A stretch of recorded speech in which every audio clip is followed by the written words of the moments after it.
Hai, perkenalkan nama saya Ariski Nurlali Amalia. Saya dari Prodi Keuangan 2C. Saya akan menjelaskan tentang desain struktur organisasi. Bahasan yang akan saya bahas yaitu yang pertama, struktur organisasi dan konsep organisasi, yang kedua, desain organisasi dan struktur organisasi, dan yang ketiga, desain dimensi struktur organisasi. Selanjutnya, struktur organisasi. Struktur organisasi adalah suatu diagram yang menggambarkan rantai pemerintah, hubungan pekerjaan, tanggung jawab, rentang kendali, dan pimpinan organisasi berfungsi sebagai kerangka kerja dan tugas pekerja yang dibagi, dikelompokkan, dan dikoordinasi secara formal. Selanjutnya, ada jenis struktur organisasi. Yang pertama, struktur organisasi berdasarkan fungsi. Struktur organisasi jenis ini menggabungkan semua orang yang terlibat dalam suatu kegiatan atau beberapa kegiatan terkait menjadi satu bagian. Yang kedua, struktur organisasi berdasarkan produk atau pasar. Struktur organisasi yang mengumpulkan dalam satu unit kerja semua yang terlibat dalam produksi dan pemasaran dari sebuah produk atau kelompok produk yang terkait dan berhubungan dengan tipe pelanggan tertentu. Yang ketiga, struktur organisasi matrik. Bagian fungsional tetap atau permanen memiliki wewenang atas pelaksanaan standar profesional unit mereka, sementara tim-tim proyek diciptakan sejauh dibutuhkan untuk menjalankan program-program khusus. Unsur-unsur struktur organisasi. Yang pertama, spesialisasi aktivitas atau yang biasa disebut dengan specialization of activity. Spesialisasi aktivitas mengacu pada spesialisasi tugas-tugas individual dan kelompok kriteria dalam organisasi atau pembagian kerja. Dan pengaturan-pengaturan tugas-tugas tersebut menjadi satuan-satuan kerja atau departementasi.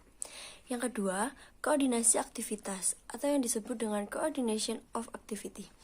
Koordinasi aktivitas yaitu dalam proses mengintegrasikan seluruh aktivitas dan fungsi-fungsi suborganisasi dari berbagai departemen atau bagian dalam organisasi untuk menciptakan keserasian gerak langkah unit-unit yang ada dalam pencapaian tujuan organisasi secara efektif dan efisien.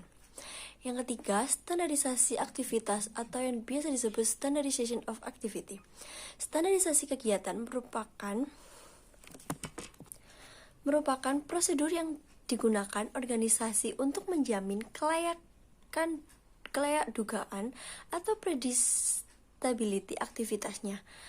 Menstandarisasi berarti menjadikan kegiatan pekerjaan seragam dan taat asas.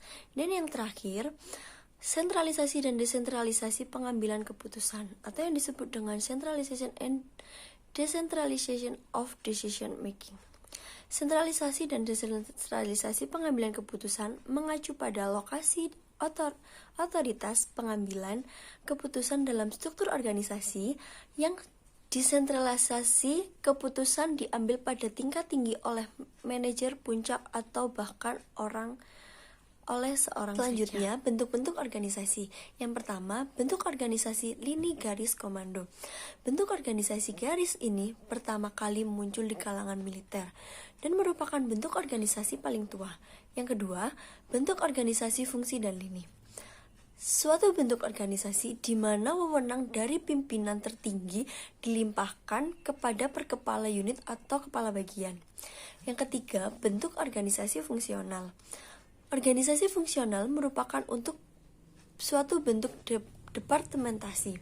Dan yang keempat, bentuk organisasi ini lini, staf, dan fungsi. Bentuk organisasi gabungan ini pada dasarnya merupakan bentuk dari kombinasi struktur organisasi yang telah disebutkan sebelumnya.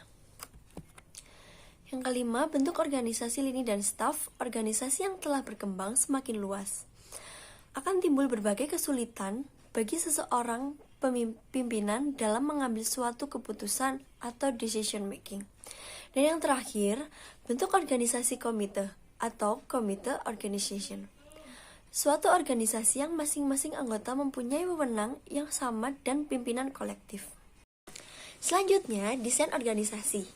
Desain organisasi adalah pola tentang hubungan antara berbagai komponen dan bagian organisasi. Desain organisasi memberikan kerangka yang menghubungkan wewenang karena struktur merupakan penetapan dan penghubung antara posisi para anggota organisasi. Jika seseorang memiliki suatu wewenang, maka dia harus dapat mempertanggungjawabkan wewenang tersebut. Selanjutnya, terdapat struktur elemen organisasi. Yang pertama, spesialisasi pekerjaan. Sejauh mana tugas-tugas dalam organisasi dibagi ke dalam beberapa pekerjaan tersendiri. Yang kedua, departementalisasi. Dasar yang dipakai untuk mengelompokkan pekerjaan secara bersama-sama. Departementalisasi dapat berupa proses produk, geografi, dan pelanggan. Yang ketiga, desentralisasi dan desentralisasi. Desentralisasi mengacu pada sejauh mana tingkat pengambilan keputusan terkonsentrasi pada suatu titik di dalam organisasi. Desentralisasi adalah lawan dari sentralisasi. Yang keempat, rantai komando. Garis wewenang yang tanpa putus yang membentang dari puncak organisasi ke eselon paling bawah dan menjelaskan siapa bertanggung jawab kepada siapa.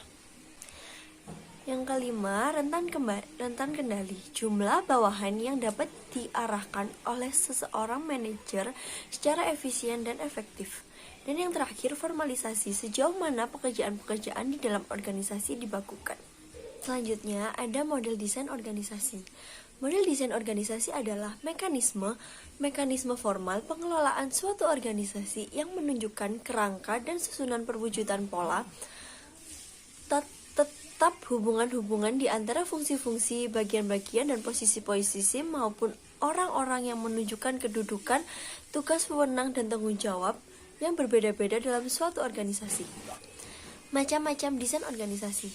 Desain organisasi tradisional, struktur yang simpel, departemensialisasi rendah. Struktur yang fungsional, pembagian departemen berdasarkan fungsi. Struktur yang divisional, terdiri dari beberapa divisi dengan terbatasnya otonomi di bawah koordinasi dan kontrol dari bagian atas perusahaan. Yang kedua, desain organisasi kontemporer. Tim terstruktur terdiri dari beberapa grup kerja dengan memberi wewenang kepada karyawan untuk manajemen diri sendiri. Matriks dan struktur proyek. Para spesialis ditugaskan untuk mengerjakan proyek yang dipimpin oleh seorang project manager. Matriks and project partisipan mempunyai 2 manajer dan karyawan terus bekerja pada proyek akan pindah setelah proyeknya selesai. Organisasi tanpa batas-batas, organisasi yang jelas, desain organisasi dan fleksibel dan tidak terstruktur yang cenderung untuk tidak terdapat penghalang antara organisasi dengan para pelanggan dan supplier. Dimensi struktur organisasi. Dimensi struktur organisasi adalah pola tentang hubungan antara berbagai komponen dan berbagai organisasi. Pada organisasi, formal struktur direncanakan dan merupakan usaha sengaja untuk menetapkan pola hidup hubungan antara berbagai komponen sehingga dapat mencapai sasaran secara efektif. 3 dimensi struktur organisasi dibagi menjadi 3, yaitu yang pertama kompleksitas, yang kedua formalisasi, dan yang ketiga desentralisasi vs desentralisasi. Pengertian dari 3 dimensi struktur organisasi. Dan yang pertama, kompleksitas, mempertimbangkan tingkat diferensiasi yang ada dalam organisasi, termasuk di dalamnya ada tingkat spesialisasi atau tingkat pembagian kinerja, jumlah tingkatan pembagian kerja, jumlah tingkatan di dalam hierarki organisasi, serta tingkat sejauh mana unit-unit organisasi tersebar secara geografis. Dan yang kedua, formalisasi yaitu sejauh mana organisasi menyadarkan dirinya pada peraturan dan prosedur untuk mengatur perilaku dari pegawainya. Dan yang terakhir, sentralisasi vs desentralisasi. Sentralisasi merujuk pada tingkat di mana pengambilan keputusan dikonsentrasikan suatu titik tunggal di dalam organisasi. Konsentrasi yang tinggi menyatakan adanya sentralisasi tinggi, sedangkan konsentrasi yang rendah menunjukkan sentralisasi yang rendah atau disebut desentralisasi. 3 bentuk diferensiasi. Yang pertama, diferensiasi horizontal menunjuk pada tingkat Diferensiasi antara unit-unit berdasarkan orientasi para anggotanya, sifat dari tugas yang mereka laksanakan, dan tingkat pendidikan dan pelatihannya. Yang kedua, diferensiasi vertikal merujuk pada kedalaman struktur. Dan yang terakhir, diferensiasi spesial merujuk pada tingkat sejauh mana lokasi kantor, pabrik, dan personalia sebuah organisasi tersebar dalam secara geografis. Baik, terima kasih telah selesai presentasi dari saya. Mohon maaf bila ada salah kata dan salah ucap. Mohon dimaafkan. Terima kasih.